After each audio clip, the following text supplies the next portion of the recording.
लड़के से आप मिलाऊंगा जो शाम से ताल्लुक़ रखता है। मैं उससे पूछता हूँ कि भाई कि आप पाकिस्तानी इमरान खान के बारे में क्या कहना चाहते हैं और पाकिस्तानियों के बारे में क्या कहना चाहते हैं। मैं उससे पूछता हूँ कि वो क्या कहते हैं। अस्सलाम वालेकुम। वालेकुम सलाम। What you speak English? 50-50. Okay, what's your name? Salam. Salam. Salam, where from you? From Syria. You're from Syria, from Sham. أيوة. Okay.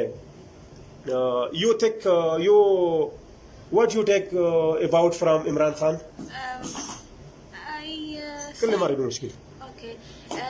عمران خان رئيس مسلم. هو أنا باعتقادي أن الرئيس عمران خان هو منصف للشعب المسلم، وما أود طلبه منه هو مساعدة الشعب المسلم في كل أنحاء العالم، لأن الشعب المسلم ليس هو احتكار على بلد معين، سوريا أو فلسطين، هو بكل أنحاء العالم. يجب علينا مساندة بعضنا، ويجب على الرئيس الباكستاني بما أنه يملك أيضا جيش قوي وما شاء الله جبار، فعليه أن يعمل اتحاد مع الجيوش المسلمة من أجل مساعدة الشعب السوري الفلسطيني والشعب المسلم بشكل عام. Okay. You which demand from إمران خان؟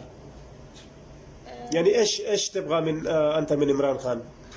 أنا بالتحديد أود أن يساعد الشعب المسلم بشكل عام، سواء كان في سوريا، فلسطين، في أي مكان في العالم. नाजरीन, ये कह रहे हैं कि मैं इमरान खान से ये डिमांड करता हूँ कि वो अक़वाम मुत्तहिदा में जाके उधर आवाज़ उठाए फ़लस्तीन मुस्लिमीन के लिए और शामी मुस्लिमीन के लिए कि उसके साथ और जुल्म नहीं हो जाएगा। जैसा कि आपको पता है कि दुनिया में ज़्यादा लोग इमरान खान से ये तमन्ना रखते हैं, ये तवक्को रखते हैं कि इमरान खान मुसलमानों का एक अच्छा लीडर है और एक गुड लीडर है। इमरान खान वो आवाज़ उठा सकते हैं हर मुसलमानों के लिए।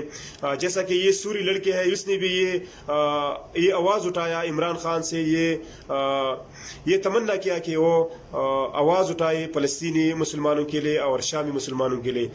ओके, أنت كلم عشان شعب باكستاني، يعني اقدر أنت تكلم شيء كذا؟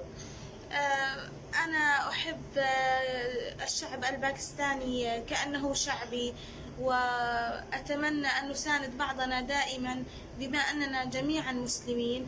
أتمنى أن نساعد بعضنا. يجب أن ننسى أي خلافات كانت، حتى لو كانت صغيرة، من أجل نشر المحبة والسلام في العالم. علينا أن ننشر الأمل بين بعضنا، المحبة، أن ننسى كل خلافات الدول، لأن الشعوب هي من تصنع الدولة وهي من تصنع القوة.